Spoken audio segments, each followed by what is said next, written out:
합장하시고 자, 부처님 감사합니다. 따라합니다. 부처님 감사합니다. 부처님 감사합니다. 도바님 사랑합니다. 도바님 사랑합니다. 가족들에게 행복합니다. 네, 행복합니다. 고맙습니다. 고맙습니다. 성불하세요. 박수 반갑습니다.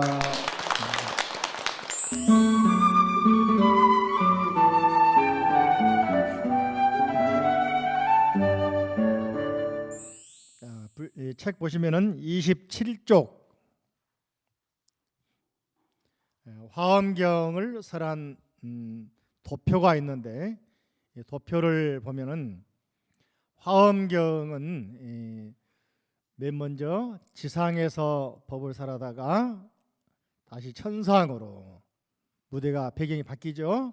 다시 지상으로 내려오셔서 법을 설하는데 9번에 걸쳐 가지고 법을 설해서 7처 9회, 장소는 7군데.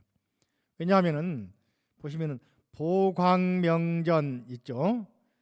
보광명전 장소 있죠. 이게 3번 반복되어 있죠. 그러니까 맨 먼저 따라합니다. 정멸도량, 보광명전. 지상에서 2번 설하고 나서 천상으로 올라갑니다. 따라할까요? 도리천, 야마천, 도솔천, 타화천, 천상에서 4군데에서 설하시고 다시 지상으로 보광명전, 보광명전, 다시 급고도권. 그래서 보광명전이 3번 있잖아, 그죠? 중복되기 때문에 장소는 7군데에서 법회를 하는 강의는 9번, 법문을 9번 한다.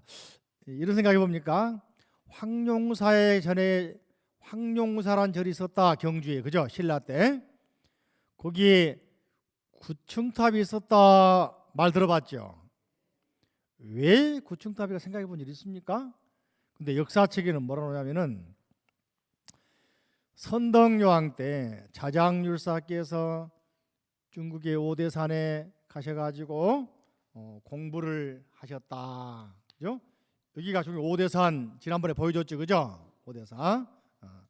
근데 거기 가서 공부하시고 돌아와서 보니까 선덕여왕이 여자왕이라서 당나라 왕실에서 깔보더라. 그래서 방편으로 구층탑을 세웁시다.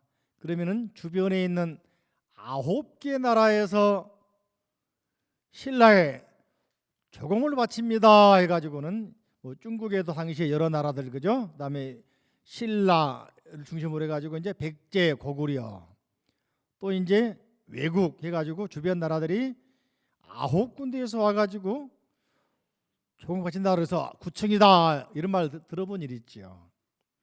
이것은 정치하는 사람들이 그 탑 세우는 의미를 국민에게 설득하기 위해서 내세운 캐치프레이즈다. 실제로는 자장율사께서 당나라 당시의 문물의 중심지, 문화의 중심지, 동서 교육의 중심지인 당나라 서안에 가셔가지고 공부하다가 다시 오대산 가셔가지고 중국 오대산 가셔가지고 문수보살 친견학에서 기도하고 화엄경을 배워왔다. 화엄경은 9군데 설했으니까 몇 층탑이다? 9층탑. 납득이 갑니까? 그 상징이 중국 가면은 오대산 근처에 있는 응현이라는 데 가면 목탑이 9층탑이 있다. 밖에서 보면은 5층, 6층 보이는데 안에 가면 9층이다. 이걸 우리 같으면 신라에 와가지고 자장스님이 화엄경 설한 9번 설한 횟수에 맞춰가지고 9층으로 목탑을 제작을 했다. 이게 지금으로는 전망대고 또는 군사의 요새지구, 그죠? 근데 이게 국민에게 희망을 줍니다. 신라 사람들에게 야, 백제에도 없는, 고구려에도 없는 우리나라에 있는 유니크한 고층 빌딩이다. 여러분들 이제 남산 타워 처음 만들 때 관광 많이 갔죠? 야 하면서 막 서울 야경 다 보인다 했잖아, 그죠? 파리 가면 에펠탑, 그죠? 동경 가면 도쿄 타워 있잖아요. 이처럼 그 국민들에게 문화적인 긍지를 심어준다. 이미 우리 민족의 피 속에는 이런 문화적인 자긍심이 있었던 것입니다. 그런데 이 탑을 만들 때 신라인이 만든 게 아니다. 누가 만들었을까? 백제의 아비지라고 하는 목공이 만들었다. 건축가가 만들었다. 이게 백제의 기술을 빌려와 가지고 신라의 자장스님의 머릿속에서 나온 화엄의 지혜를 가지고 신라인들의 자긍심을 심어주는 문화적인 상징탑이 구층탑이었다. 15쪽 처음으로 옵니다. 화엄경의 의미, 지난 시간 내용과 중복이 되는데 한번 좀 간단하게 말씀드리겠습니다. 예. 화엄경은 아랫번에 보시면은 그렇다면 대체 부처님을 설한 경전, 화엄경은 불경이니까 부처님의 세계를 부처님을 설한 경전이다. 배웠죠? 대방광 불화엄경. 대위대한 부처님, 방광 넓고 깊고 큰 부처님의 세계, 그 세계를 설했는데 비유하자면은 수많은 꽃들이 크고 작은 꽃, 향기가 있고 없고 색깔이 있고 없고 간에 수많은 꽃들이 모여서 서로 조화롭고 질서 있고 온융원만하고 평등한 세계. 그래서 잡화음식, 수많은 꽃들이 장시간 같은 그런 아름다운 조화로운 평등한 세계를 부처님의 세계라고 그런다. 그래서 그 부처님의 세계를 설한 경전이 화엄경이다. 그래서 이 아래 보시면은 첫 번째로, 그죠? 이 부처님을 설한 경전이란 말은 무슨 말이냐, 그죠? 따라합니다. 비로자나 부처님의 불가사의한 실력과 세계와 작용과 공덕을 설한 경전. 두 번째로, 그죠? 불가사의한 실력, 세계, 작용, 공덕을 갖춘, 자, 따라합니다. 비로자나 부처님이 되는 길을 설한 경전. 화엄경은 부처님의 세계를 설한 경전인데 우리가 이 법문을 듣고 따라서 행하면 누가 되겠다? 부처님이 되는구나. 그러니까 부처님이 되는 길을 설한 경전이다. 맞아요, 안 맞아요? 맞죠? 자, 넘겨보십니다. 그래서 이름이 대방광불 화엄경이다. 17쪽 보십니다. 시가나 있죠? 경전의 내용인데 왜 잡화음식 수많은 꽃들로 수많은 세계로 충족되어 있느냐? 바로 그런 세계의 중생들을 부처님께서 제도하러 오신 것이다. 읽어볼까요? 부처님 몸 온 우주의 법계에 충만하시어 널리 일체 중생들 앞에 나타나셨네. 모든 교화 대상을 충족시키기 위해 부처님 일부러 보리수 아래에 자리하셨네. 일부러 밑줄 쫙 쳐보세요.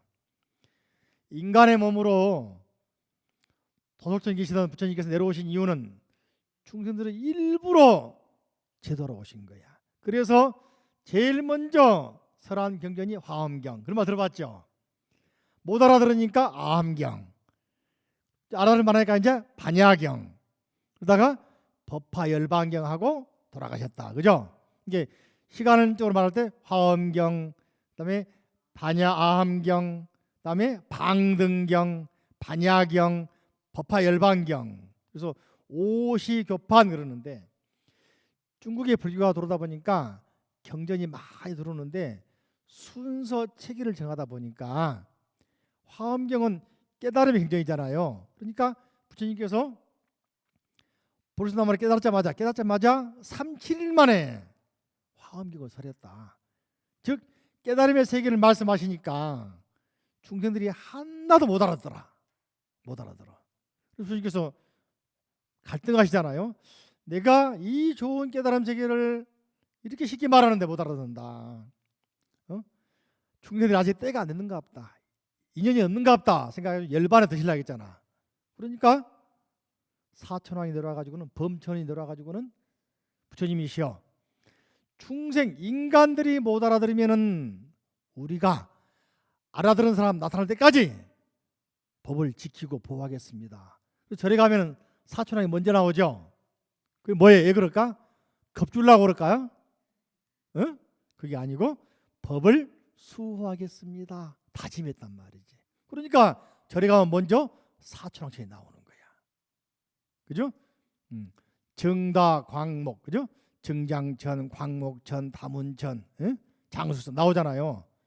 이런 사촌왕이 먼저 내려와가지고는 부처님 법을 아무도 이해 못하고 깨닫지 못한다 하더라도 다음 부처님이 올 때까지 우리가 지키고 있겠습니다. 다짐한 사람들. 그러니까 사촌왕천이 딱 있는 거, 버티고 있는 거야. 근데 우린 그걸 모르니까 절에 가면 무섭더라, 눈은 그냥 확 보라들고 있더라 생각하잖아요. 그게 아니다, 그죠? 다짐한 우리처럼 똑같이 법을 배우는 대중들입니다. 이렇게 하니까 이제 부처님께서 생각을 바꿔가지고 열반에 들지 않고 알았다. 그러면 더 처음 시작하는 사람들을 위해서 아함경을 살아놔라. 알아들으니까 방등경, 방등경은 대승경전, 대승의 기초 가르침, 유마경, 뭐 해신밀경 이런 대승의 가르침. 그 다음에 반야의 가르침, 반야경, 금강경, 반야신경 등등. 또 이제 알아먹으니까 법화경, 열반경 하고 열반에 드셨다. 그래서 그 겹한 시간으로 나눠 말하면은 화엄경을 가장 먼저 설했으니까 또 가장 높은 깨달음의 세계 말씀하셨으니까 가장 높고 최고의 부처님의 세계의 깨달음의 경전이다. 이리 말하니까 엄두를 못 내고 공부를 못하는 사람들이 무서워서. 자, 화엄경의 종류 18쪽 봅니다. 그죠? 화엄경의 종류에는 기본적으로 4가지가 있습니다. 근데 화엄경이 편집되기 전에는 실제로는 각각 품들이 별도로 이렇게 성립이 돼가지고 유행을 했어요. 그러니까 화엄경이 성립된 것은 3세기로 봅니다. 3세기. 또 지방으로는 인도가 아닌 중앙아시아에 있던 나라, 지금 말하면은 중국 땅일 수도 있는데 코탄, 우전국이라는 나라가 있어. 지금은 중국에 지금은 속해 있습니다. 옛날에는 인도와 중국 사이 사막의 나라예요. 코탄. 지금은 화전, 그래서 허텐 그러는데, 여기가 혹시 여러분들 손오공 나오는 서유기 보셨나요? 읽어보셨나? 서유기? 화염산 나오죠. 화염산. 이게 사막의 땅이거든. 인도 가는 서역 가는 열사의 나라, 사막인데 말이죠. 여름에 온도가 높여서 49도 50도 올라간다는 것이야. 그러니까 열사의 나라니까 표현을 불꽃이 올라가는 것처럼 뜨겁다 해서 화염산으로 표현한 거지. 거기 나라에 인도하고 중국이 실크로 통해서 교역할 때 그 중간 교역지가 도낭을 지나서 서역 지방입니다. 거기에서 코탄이라는 나라가 있어. 거기에 많이 이렇게 경전들을 모아가지고 4세기 300년대에 어떤 화엄경을 편집하고자 하는 의도를 가진 스님들이나 보살들이 모여가지고 화엄경을 편집을 합니다. 그 이전에 일부의 경전들이 따로따로 이렇게 번역이 되기도 하고 유행을 했어요. 이걸 화엄경류, 화엄경의 류사한 품들. 표가 나와 있죠. 19쪽 보시면 따라할까요? 도사경, 도사경, 보살 번호경, 보살 십주경, 십주 단결경, 십지경. 특히 십지경 밑줄을 쫙 쳐보세요. 이 십지경이 번역이 되면 뭡니까? 유행하고 있다가 중국에 가가지고 번역이 됩니다. 그죠? 여기에 따라 가지고 화엄종 이전에 십지, 지론종, 십지에 대해서 보살 수행. 십지가 뭐냐면 보살의 수행법. 십바라밀, 육바라밀은 알죠? 따라할까? 보시, 지계, 인욕, 정진, 선정, 지혜. 근데 화엄에서는 십바라밀. 따라가요. 방편, 원, 력, 지. 이렇게 보시, 지계, 인욕, 정진, 선정, 지혜. 다 방편, 원, 력, 지. 십지 경기 바로 십바람일 보살의 바람일 수행. 자, 바람일이 뭘까요? 그러면 여러분들 반야심경에서 제목이 마하반야 바람일다 심경. 반야심경 배우면서 배웠죠. 자, 반야심경의 핵심 단어는 뭘까? 그러면은 따라 반야, 반야바람일. 자, 반야심경에서 핵심 키워드 뭐냐 그러면은 자신 있게 반야바람일.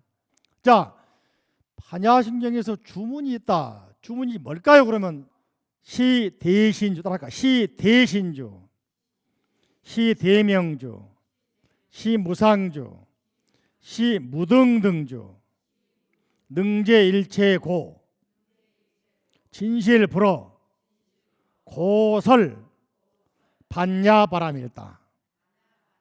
답이 나왔다. 그죠? 이것은 시대신주야. 위대한 주문입니다. 마하만트라. 위대한 주문이다. 시대명주. 아비디아. 아타 빠진 비디아. 비디아 만트라다. 무명을 아비디아 그러거든. 그죠? 비디아. 밝아지는 마음이 맑아지고 세상이 밝아지는 주문이다. 그죠? 시무상주. 가장 높은 더 이상 올라갈 수가 없는 주문이다. 가장 높은 주문이다. 시무등등주. 무등. 자, 광주 가면 산이 있어. 무슨 산 있죠? 등자가 무슨 등자일까요? 여기서는 비교할 등자. 무등. 비교할 수가 없이 산수가 아름답다. 등자는 뜻이 평등하다, 등급, 비교한다, 기타 등등 뜻이 많이 있지만은 여기서는 비교한다. 앞에 무등은 그 무엇과도 비교할 수 없는 주문. 뒤에 등자 무등등. 같은 등인데 여기서는 뜻이 평등할 등, 같을 등자. 오직 부처님의 깨달음하고만 같은 주문이다. 이게 뭐가? 마하반야 바람일이에요. 이 주문을 외우면은 시 무등등주, 능제일체고, 능이 일체 고액을 제거해 준다. 뭐가? 반야바람일을 통해서. 진실불허. 금강경에서도 시 진어자, 실어자, 여자, 불광어자 나오잖아. 부처님은 진실을 말씀하신 분, 진리를 말씀하신 분, 사실을 말씀하신 분, 불광어자. 절대로 속임말 안 하시는 분. 누구야? 부처님. 반야심경에도 진실불허. 고설 뭐야? 반야바람일다. 그러니까 핵심 키워드가 반야바람일. 수행도 반야바람일. 이 반야바람일이야말로 대신주요, 대명주요, 무상주요, 무등등주구나. 다란이도 반야바람일. 자, 반야심경에 중문이 있다. 뭐라 하겠습니까? 반야바람일. 제목 이름도 반야바람일. 자, 보리살타의 반야바람일다. 보살도 반야바람일다 의지해서 의 반야바람일. 고심무가의 무가유고 무유공포. 보살도 반야바람일을 의지해 수행한 결과, 이게 육바람일을 수행한 결과 보살이 되었다. 삼세제불의 반야바람일다. 맞죠? 과거에, 현재, 미래 여러분도 반야바람일을 수행하면 누가 된다? 부처님 된다. 그러니까 반야심경의 핵심은 육바람일, 화엄경도 십바람일. 아셨죠? 요 수행과 이론을 정리한 학파가 연구 또는 그룹이 지론종, 바로 십지경을 통해서 이루어진 학파. 나중에 이 학파가 화엄경에 들어오면서 화엄종으로 다 편입되어 버려요. 그만큼 이게 바다가 만들어지려면은 먼저 하천이 생기고 강이 생기고 그 물이 모여서 뭐가 돼? 바다가 되듯이. 그죠? 강물이 아무리 깊은들 바다를 따라갑니까? 강물이 아무리 많은들 넘친들 바다를 따라갑니까? 이게 화엄은 중중무진이다.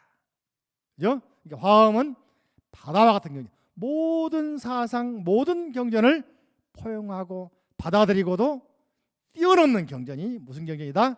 화엄경. 이름에서 뭐야? 대방광불 화엄경. 여러분 바로 그 화엄경 벽은 최상승 수행자다. 박수 한번 안 쳐요. 좋은 이야기. 또 넘겨보십니다. 그죠? 따라할까요? 20쪽 보시면은 전비일체 지덕경. 이것도 십지품의 다른 이름입니다. 별도로. 그죠? 그 다음에 등목보살경, 열애흥현경, 도세경, 열애성기 미밀장경, 마라가경. 이건 입법개품의 다른 이름이죠. 입법개품의. 그래서 이런 경전들이 먼저 있고 나서 이것들이 있는데 별도로 있으니까 내용이 비슷비슷하구나.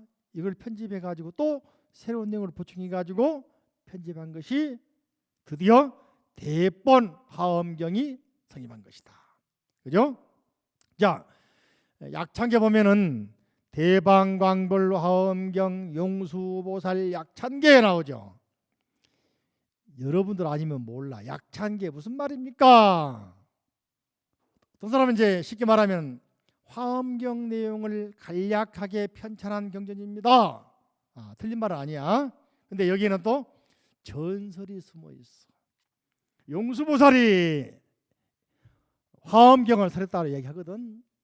이제 사실은 이제 용수보살이 대승의 공사상을 가장 체계적으로 정리한 따라합니다. 중론, 12문론, 요 논을 쓰신 분이야. 중론. 그죠? 이것도 아니요, 저것도 아니요. 불생불멸, 불구부정, 부정불가. 이걸 좀 더 체계적으로 불례불거, 불생불멸, 부단, 불상, 불일, 불의, 8가지 있으니까 8불 정도로 하는 거예요. 아셨습니까? 이걸 이제 하면서 설명을 쫙 했어. 그게 중론이거든. 그리고 이걸 다시 또 못 알아볼까 자상하게 말이죠. 12가지로 문답으로 자문자답 스스로 이제 물어봐. 12가지의 문답으로 본인이 설명한 것이 12문론. 그 제자였던 마하대바란 제자가 말이죠. 다시 이걸 설명한 것이 백론. 100가지로 이제 문답해 가지고는 이런 부분이 어렵겠다. 설명을 또 해주는 거야. 그래서 중론, 12문론, 백론을 합해서 3론. 3논종 그런다. 말 들어봤죠? 3논종. 그죠? 이게 반야사상을 연구한 중국 최대 학문 그룹이야. 학자들 층이야. 이 사람들이 공부를 많이 한 통에 중국의 불교가 정착이 되고 반야 공사상이 이제 체계적으로 알려지면서 유교에 나오는 무, 노자장자에 나오는 무하고 불교의 반야공하고 차별화가 생긴 거야. 이게 선에서 무하더라도 불자들은 공을 무라고 그랬구나 이해되는 거예요. 같은 무라도 아셨습니까? 같은 무로 이해 안 됐었죠. 노자에서 말하는 무에서 둘이 나오고 둘에서 셋이 나오고 셋에서 만물이 나왔다. 이때의 무, 그 무하고 불교에서 말하는 선사들이 말하는 무라 하는 거하고는 내용이 같은 무자라도 틀리다. 불교에서 말하는 무 속에는 공이며 연기며 무상이며 무아가 들어있다. 안다스텐? 이렇게 이해하도록 만든 책이 바로 중론. 이걸 연구한 스님들이 삼론종. 바로 용수보살이 대승불교의 할아버지다. 그래서 나는 부처님이 돌아가신 후에 약 600~700년 후에 환생하신 부처님 누구냐? 용수보살. 그만큼 중요한 역할을 했다. 이분 때문에 불교가 인도에서 머물지 않고 동양으로, 동아시아로, 동쪽으로 전해져 가지고 꽃을 피웠다. 알았습니까? 바로 누구? 용수보살의 역할. 이분이 이제 전설상으로 말이죠. 용수보살이 화엄경이 용궁에 있단 말을 듣고서 말이죠. 용궁 화장세계, 남화장세계, 그죠? 용궁에 있단 말을 듣고서는 용왕에 가가지고 노크로 하면서 용왕님 화엄경 주시오 찾으러 왔습니다 하니까는 들어와라 해가지고는 첫 번째 창고를 쫙 열어 보여주니까 얼마나 큰지 말이지. 온 우주가 화엄경이야. 그래서 눈이 멀어버렸다고 그러잖아. 얼마나 화엄경이 방대하고 빛나고 하지. 상상을 할 수 없어가지고는 도저히 엄두가 안 냅니다. 또 좀 적은 거 없습니까? 좀 컴팩트하게 만든 거 없습니까? 하니까 중본 화엄경 보여준 거예요. 거기도 너무 방대해서 포기하고, 소본 한번 보여주니까 또 포기하고, 략본 가장 적게 컴팩트하게, 여러분들 화장품 보면 컴팩트를 있잖아요. 컴팩트, 그죠? 탁 접어가지고 들고 다니 휴대하잖아요. 이것이 략본 화엄경이거든요. 그래서 대방광불 화엄경 용수보살 략찬계, 약자가 대본도 아니요, 중본도 아니요, 소본도 아니요, 략본 화엄경을 보고서 뺏겨 가져온 거야. 누가? 용수보살. 그래서 약본. 찬이란 말은 이제 이걸 모아서 편집했다. 찬. 근데 찬할 때, 편집할 때 말이지, 골경만 편집했으니까 또 간추려서 편집했다. 개는 노래로 불렀다. 대방광불 화엄경 용수보살 약찬계 7글자씩 쫙 만들어 놓으니까 이거 쉽잖아, 그죠? 운율에 맞춰서 만들었기 때문에 외우기 쉽다. 그 약본 화엄경을 가져와 가지고, 그건 전설의 이야기입니다만, 그죠? 아까 말한 코탄이라는 나라에서, 중앙아시아에서 편집해 가지고 처음에 418년에서 20년까지 약 3년에 걸쳐 가지고 번역을 했다. 누가? 불타발타라. 처음에 이제 중국에 지범정이라는 스님하고 이런 분들이 인도에 서역에 가가지고 화엄경 번본을 좀 가져왔는데, 글을 모르잖아. 인도말을 모르잖아. 근데 지엄이라는 스님과 몇몇 스님들이 말이죠, 개빈이라는 나라 가가지고, 코탄의 나라 가가지고는 누가 화엄경을 잘합니까? 그러니까 불타발타라 스님 잘합니다 라고 이야기해줘. 번역하면 각현. 그래서 찾아가가지고는 우리 중국에 있는 무지한 중생을 위해서 대승불교를 알게 제발 오셔가지고 화엄경을 좀 번역해 주십시오. 그래서 모셔왔다. 소위 말하면 요즘 뭐 스카우트 해온 거야, 비싸게. 스카우트 알죠? 그게 불교계 최초의 스카우트 작전이요. 응? 그래가지고는 이제 각현 스님이 말이죠, 실제로 이제 오셨는데, 인도에 오는 길은 소위 실크로드가 있는데 산을 통해서 오는 길이 있습니다. 사막을 건너가지고 총령 넘어가지고, 이걸 남쪽으로 오면은 총령 남로, 북로 있는데, 이분은 바다를 통해서 옵니다. 바다를 통해서. 그래서 소위 동남아시아 지나가지고 쭉에서 지금의 중국의 저 남쪽에 광동 쪽으로 오셔가지고 들어오게 되거든요. 그 과정에서 굉장한 신통적으로 발휘하기도 합니다. 배가 파손돼 가지고 난파됐을 때, 또 무인도에 정박해 가지고 말이지, 굶어 죽게 됐을 때도 이 스님이 신통을 발휘해 가지고 지혜를 가지고서 극복해 내면서 중국으로 오십니다. 그래서 중국 오셔 가지고는 지금 양주라고 하는데, 양주라고 하는 게 도량사 절에서 번역을 하는데, 그 제규주들이 보시를 해 가지고 번역장을 만들어서 기증을 합니다.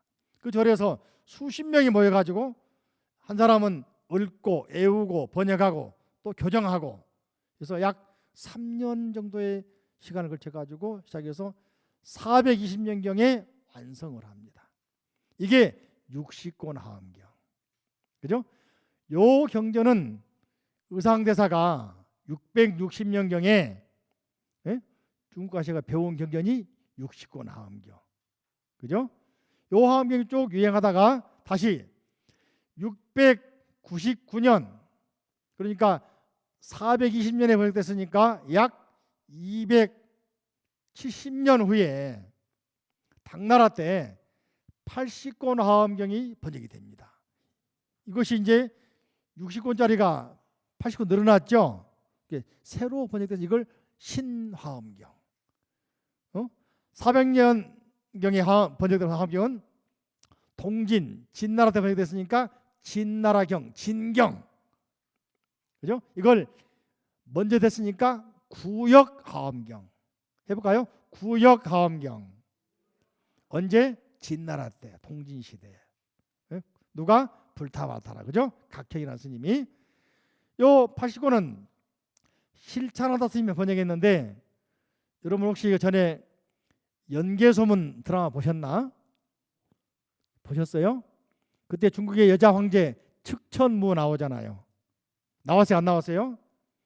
측천무가 우리나라에는 별로 안 좋은 여자 왕입니다. 왜냐하면은 자기 남편이었던 당세종, 당태종이 고구려 침략에서 3번이나 다 실패했잖아요. 그죠? 심지어는 안시성에서 양관춘에 뭡니까? 화살 맞고 눈도 멀었다고 하잖아. 그죠? 그 패태에 갔는데 그 아들 당고종의 부인이 측천무입니다. 사실은 측천무가 이 말하면도 시간이 길어지는데 재미는 있다. 그죠? 당 이세민, 당 태종의 첩이었습니다. 후궁이었습니다. 근데 나이가 들었을 때 늦게 궁에 가놓으니까 왕이 죽고 나니까 상궁도 전부 다 퇴궁됩니다. 그래서 절로 보내서 비구니 스님이 돼요. 상궁들은 왕하고 관련 있는 후궁들은 나이가 젊든 나이가 많든 간에 재혼을 못 합니다. 그래서 시집에 보내지든지 아니면은 절로 보내져서 자기 수행하면서 왕의 명복 빌어주고 그러지요. 이게 대왕 대비마마 아니고는 그죠? 다 쫓겨나지요. 그래서 궁 가까이에 있는 처소에서 출가해서 비구니가 되는데 당고종 이치라는 사람이 왕이 됐단 말이지.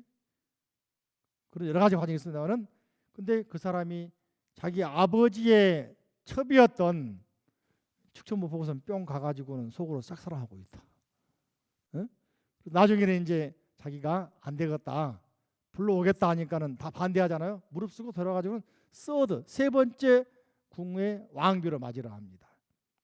과정이 있겠지만은 그래서 이제 나중에는 첫 번째 왕비와 두 번째 왕비를 다 물리치고 본 왕비가 됩니다.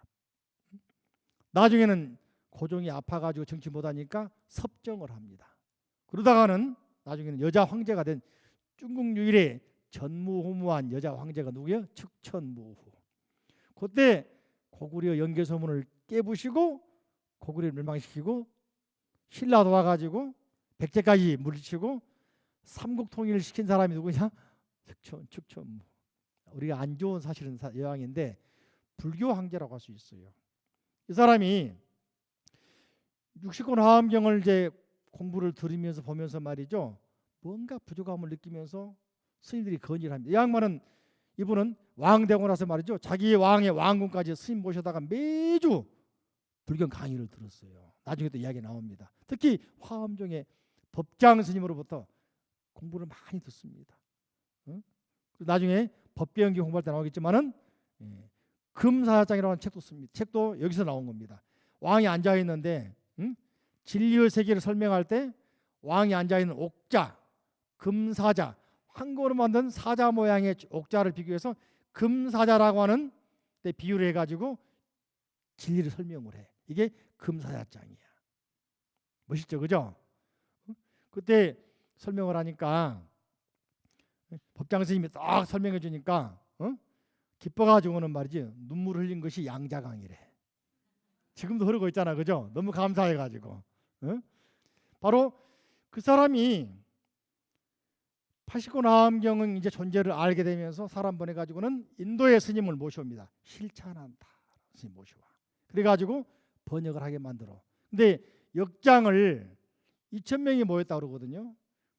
거기에 이제 처음에는 대편공사에서 이제 시작하다가 나중에는 이제 그 완성할 때는 보시면 나오겠지만은 불수기사에서 완성하는데 699년이거든요. 완성하는데 이때 번역을 하고 너무너무 감격해가지고 말이죠. 이 89 화엄경을 자기가 출생했던 땅이 오대산이거든. 그 산에다가 돌에다가 경전을 파버렸어. 석경, 화엄 석경. 지금이 남아 있습니다. 태원에 가면은 진사 사당 속에 우리는 대장경 나무잖아, 그죠? 돌에 새긴 경전이 남아 있어. 이게 화엄 석경. 지금 남아 있습니다. 현재. 이게 측천무 때 자기가 너무너무 좋고 기뻐가지고 번역한 80권 화엄경을 새겨놓은 건데, 여기에는 특징 중에 하나가 측천무 시대에 만든 글자를 측천문자 그래. 일부가 그런 문자들이 있는 거야. 그래서 학문적으로도 역사적으로도 문헌적으로도 또는 서지학적으로도 중요한 자료가 되고 있다. 그 다음에 40권 화엄경, 이거 이제 또 한 100년 지나가지고 화엄경이 입법개품, 그죠? 선정자 구범령이 한 내용이죠. 이 내용을 더 자상하게 경전이 만들어진 게 있어. 그걸 번역한 것이 이제 40권 화엄경. 일명, 자 22쪽 보십니다. 일명, 본래 이름은 뭐라 할까요? 22쪽 보시면 아래만 나와 있어. 넷째 줄에 입 불가사의 해탈경계 보현행원품, 줄여서 보현행원품. 이걸 일명 40권 화엄경. 요 책에서는 말이죠, 신라 때 대유행했어. 이 책이 신라 말기에. 그래가지고 고려 때 균열한 스님이, 고려 광종 때 활동한 스님, 균열대사 말 들어봤습니까? 그 스님이 쓴 자기 전기 균여전에 신라 때 유행한 향가를 집어넣었어. 이 스님이 화음학자였거든요. 근데 향가가 지금 25편이 남아 있습니다. 25수 남아 있거든. 그 가운데 14수는 삼국유사에 남아 있어. 그죠? 그리고 11수는 균여전에 남아 있어. 총 25개가 남아 있어. 신라의 한가가. 그 가운데 11수가 바로 보현 10원가, 보현보살 10가지 원. 책 저 뒤에 나와 있어. 나중에 보면은 나중에 설명해 드릴게요. 바로 신라 사람들 유행가, 우리 같으면 아리랑 같은 유행가, 대유행한 노래 가운데 향가 가운데 24수가 5수가 있는데 시를 한 수, 두 수 하잖아요. 그죠? 11수가 화엄경 내용이다. 요 내용을 우리가 아는 방법이 있어. 어디 나올까? 천수경의 열애 10대 발원문. 또 여러분들 알고 있는 찰진심념가수지 많이 했죠? 절에서 기도할 때 서가모님으로 하다가 찰진심념가수지 대중수 가음진 허공가량 풍각에 문홍진설 불공도. 어디 나올까? 뻔할 뻔짜다. 뭐다? 화엄경. 화엄경의 맨 마지막 부분에, 그죠? 보현보살이 부처님을 찬탄하면서 이 노래를 합장하고 부르면서 화엄경 80권 화엄경이 다 끝이 납니다. 그래서 이렇게 대장경에도 이렇게 들어있어. 따라해볼까요? 같이 해볼까요? 찰진심념가수지 대중수 가음진 허공가량 풍각에 문홍진설 불공도. 또 있습니다. 천수경에 개경계 무상심심미묘법 백천만검 난주어 아금문견 득수지 오늘 열애진실의 누가 했겠어요? 측천무가 쓴 노래다. 왜? 법장스님 화엄본문 듣고서는 너무너무 감격해가지고는 이렇게 좋은 경전을 백천만급에도 내가 만나기 어려운 화엄경을 아금문견 득수. 제가 지금 문견 따라합니다. 문견, 문은 문경, 경전을 들었습니다. 견은 견불, 부처님을 칭견했습니다. 이제 할 건 뭐겠습니까? 행불. 부처님 말씀을 부지런히 들어야 돼. 들어야 부처님을 볼 수 있고 보여. 그 다음에 배운 대로 들은 대로 실천에 옮겨. 이게 행불이야. 요 세 가지를 하면은 진실한 불자가 돼. 아금문견 득수지. 내가 지금 듣고 보고 수지했습니다. 그 다음에 뭐라 하겠습니까? 원해 열애 진실을 원하건대 마지막으로 깨달음을 얻고야 말겠습니다. 부처님의 진실한 뜻을 알고자 합니다. 아시겠죠? 또 있어. 천수경에 또 있어. 참에게 아석소조제약업 기후무시 탐진치 총신구이지 소생 일체야금 개참에 요 내용이 아까 말씀드린 40권 화엄경, 즉 보현 행원품에 나온 내용이야. 우리 경전에 많이 들어있죠, 그죠? 화엄경과 우리는 얼마나 가까운지 알 수가 있어. 참 가깝죠, 그죠? 또 하나 여러분들 연불 할때 나무아미타불 하면서 다섯 번째 보면은 오나 임용명종시 진제일체제장예 면견피불람미타 즉더의 광생 안락잘. 자, 여러분들 화엄경에 아미타불 나옵니까? 나온다. 부석사는 의상스님 상견세라고 그랬죠? 부석사가 부처님이 누구더라? 아미타 부처님. 무량수정이다. 누구요? 아미타 부처님. 그죠? 그래서 그 부처님은 어디 보고 있습니까? 서쪽을 보고 있으니까 딱 들어가면은 부처님이 왼쪽 계시고 바라본 쪽은 서쪽이다. 그죠? 서방종토 극락세계. 비밀이 풀렸다. 아, 의상스님은 학문적으로는 수행은 화엄경, 신앙으로는 관세음보살, 관음신앙, 낙산사 그렇지, 홍련암 그렇지, 그죠? 아, 사후에 가야 할 이상세계 파라다이스는 어디? 서방종토 극락세계. 그 이론이 화엄경에 나오구나. 또 여러분들 관세음보살 신앙한다고 그랬는데 의상스님은 매일같이 백화도량 발원문, 백화는 하얀 옷을 입은 백의관세음보살이에요. 그분을 바라보면서 기원했어, 발언했어. 이게 백화도량, 관음도량에서 매일 기도하고 발언했으니까 발언문이 있는 겁니다. 관세음보살 친기나에서 열심히 기도했습니다. 그래서 세운 절이 낙산사.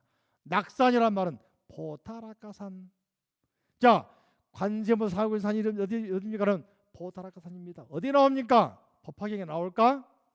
법화경 관세음보살 보면 나옵니까? 안 나옵니까? 안 나와.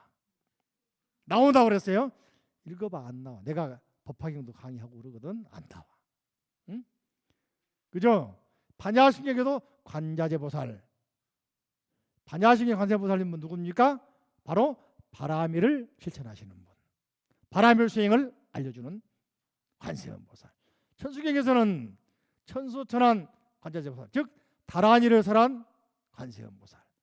근데 관세음보살은 보타라카산에 거주하신 어디 나올까? 화엄경에 보살 주처품에 나옵니다. 그죠? 관세음보살 거주지는 어디냐? 보타라카. 여기서 보타라카산, 낙가산, 낙산사 나온 거야. 관음도량 나온 거야. 그죠? 또 차근차근 이야기하도록 하고 또 한 가지. 자, 아래 보시면 또 하나 있죠. 회양계 여섯 번째.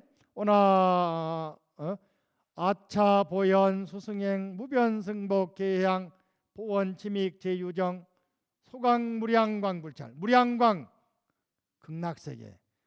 아미타 부처님 번역하면 무량수 무량광. 무량수 영원한 영생의 세계. 수명이 한량없는 세계. 무량광 빛의 세계. 빛으로 충만한 세계. 그죠? 우리가 법문 듣거나 할 때 옛날에는 스님들이 법문 듣고 나서는 말이죠. 요 내용을 외웠어. 아차 보현 수승행 무변승복 계회양 보원 지미 제유정 소강 무량광 불잘. 들어봤죠? 응? 지금은 이제 우리가 산회가 부르는데 옛날에는 요거 했단 말이지. 그죠? 바로 화엄경 40권 화엄경 나온 내용이다. 3기호에도 화엄경이 나온다. 기업을 기업업 기의성 내용. 그죠? 또 많이 알고 있는 내용 따라할까요? 약인 요교지 삼세일체불 응관법계성 일체요심조 일체요심조. 이것도 화엄경 말씀. 그러니까 여러분 알고 있는 말 가운데 많은 말, 절에서 많이 듣는 그런 알려진 개송들이 화엄경에 나온 것이 천지빛깔이다. 아셨죠? 자, 그다음에 또 하나 화엄경이 있다. 네 번째 23쪽 장력 화엄경. 장력은 서장. 서장 어디냐? 티벳. 티벳을 준 것은 서장. 응? 그래서 서역에 티벳에도 화엄경이 지금 남아있다. 남아있어.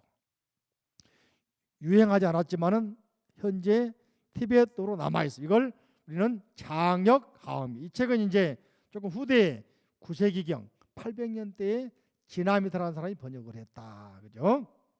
그래서 이 크게는 네 가지가 있는데 우리 동양에는 이쪽 동아시아에는 60권 화엄경, 80권 화엄경, 40권 화엄경. 그중에 가장 유행하고 있는 건 80권 화엄경. 우리가 약창계 내용은 80권 화엄경을 중심으로 이루어졌다. 자, 약창계 내용은 다음 주에 좀 배우겠습니다만은 약창계는 화엄경 내용의 뼈대.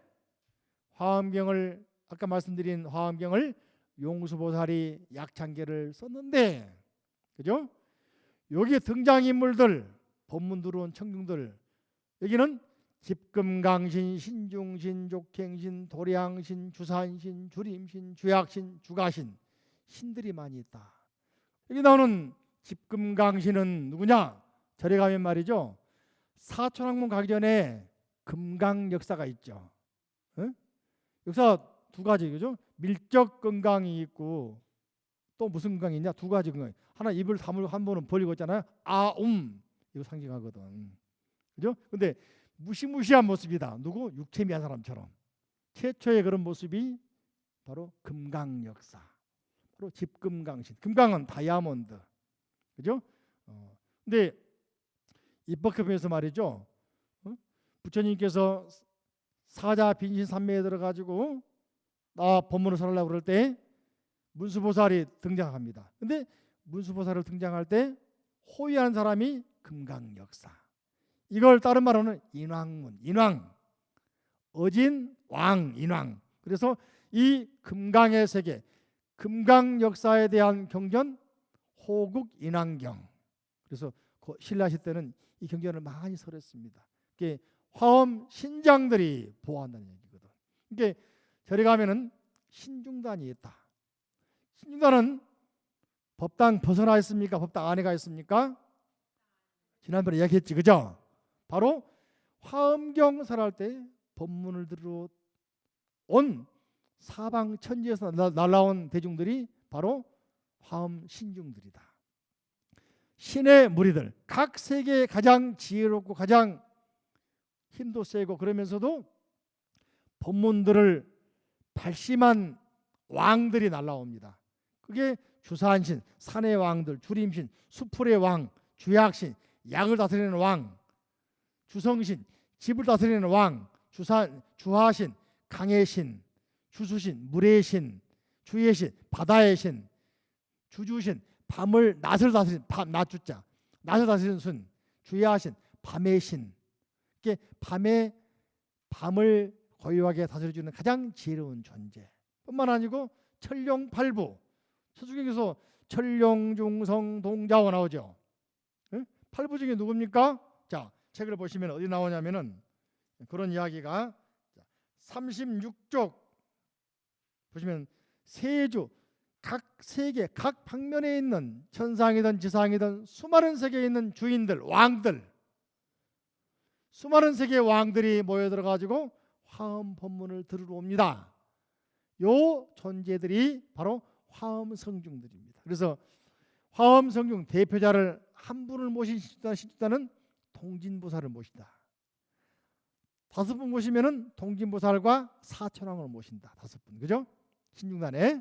그리고 80권 화엄경의 기본도면은 42부중을 모신다. 또 더 많이 모시면은 102부중을 모시기도 한다. 이런 식으로 신중들은 누굽니까? 귀신이 아니고 각 세계, 각 존재, 즉 존재하는 세계에 있는 허공이든 천상이든 지상이든 지하든 산이든 강이든 그 세계에 존재하는 가장 지혜로운 영적인 존재를 우리가 신이라고 부른다. 아셨죠? 그 존재 가운데서 발심해가지고 부처님 법을 들으러 온 사람들이 바로 세주들이다. 혼자 오겠습니까? 그 세계 왕이니까 수많은 대중이 몰려온다. 실제로 중국에 그런 스님이 있습니다. 그죠? 혼자 화엄경을 막 설하는 독송을 하고 하는데 이름이 다냐 미마카라는 스님이에요. 그 스님도 캐비넷 스님이거든. 그 스님이 화엄경을 매일같이 이 많은 경전을 80권 화엄경을 매일 독송을 하니까 천상에서 말이죠 말발굽 소리가 납니다. 예? 그래서 앞에 나타나거든. 처음 본 존재 나타나고는 우리 제석천왕이 반야 미마카 스님을 좀 초대해 오라고 합니다. 왜 그렇습니까? 그러니까 천상세계에 본래는 제석천을 수호하던 수호신 아수라가 수호신이었는데 갑자기 흑심을 품고 반란 일으켜 가지고 아수라 장을 만들고 있습니다. 이게 아수라 장이야. 근데 팔부중 가운데 아수라 나온다, 그죠? 철룡, 하늘, 용, 야차, 아수라, 가루라, 긴나라, 마우라가, 건달바 팔부중이잖아, 그죠? 다 법문으로 온 사람들이거든. 나중에 다시 이제 다스려져 가지고는 선신 돌아와서 우리를 도와주고 그러는데 거기서 나온 말이 아수라장 그런 말이야. 건달도 마찬가지고 나중에 설명해 줄게요. 근데 천상의 스님들이 아수라가 얼마나 힘이 센지 천상을 뒤엎으려고 그럽니다. 근데 당신이 화엄경 읽는 순간에는 조용합니다. 이야기를 해. 그래서 내가 어떻게 하면 천상 갈 수 있습니까? 그러니까 눈을 감으십시오.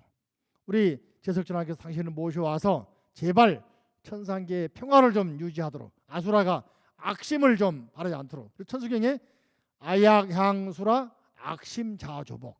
내가 만약에 아수라 세계를 향한다면은 아수라들의 악심이 사라질 것이다. 그 연불 그냥 나온 게 아니라니까 다 이런 유래가 있고 다 원리가 있고 이론이 있고 경전에 근거가 있는 거야. 아셨어요? 그래서 이제 반야스님이 눈을 딱 감으니까 순식간에 찰나간에 제석이 올라가신 거 아니에요?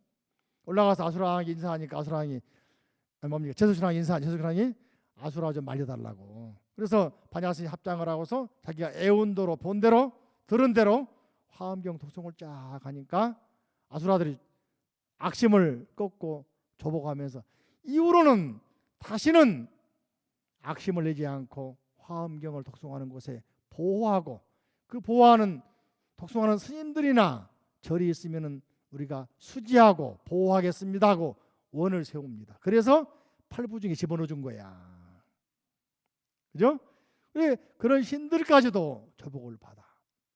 실제로 우리나라에도 고려 때 화엄종의 스님이었던 희랑 스님, 신라말 고려치 스님인데 고려 왕건이 고려 세울 때 왕건이 이제 신라하고 신라 후 신라잖아, 그죠? 신라가 나중에 이제 후 3구 나눠주지 않습니까? 그 뭡니까? 고구려의 후예들 해가지고는 누굽니까? 전에 여러분들 그 왕건 드라마 나왔던 오만이 반명했던 관심법 궁예, 또 백제 권원, 마지막 전쟁에서 이 왕건이 다 하기까지는 수많은 어려움 겪고 패배도 합니다. 그때 팔공산 근처에서 패배를 싸워서 백제군에게 전멸할 상황에서 해인사에 계시던 희랑 스님이 화엄경 독송하면서 해인삼에 들어가지고 신중을 불러들였어. 그래가지고는 보호하겠다. 그래서 그 자리에서 이제 그 절체 위기 속에서 빠져나와가지고 살아남아가지고 다시 전쟁에서 후백제를 물리치고 통일 삼국을 건설한 나라가 고려다. 고려 왕이 그래서 너무너무 고마워가지고 또 불교의 힘으로 이뤘기 때문에 후조 10조 보면은 뭡니까?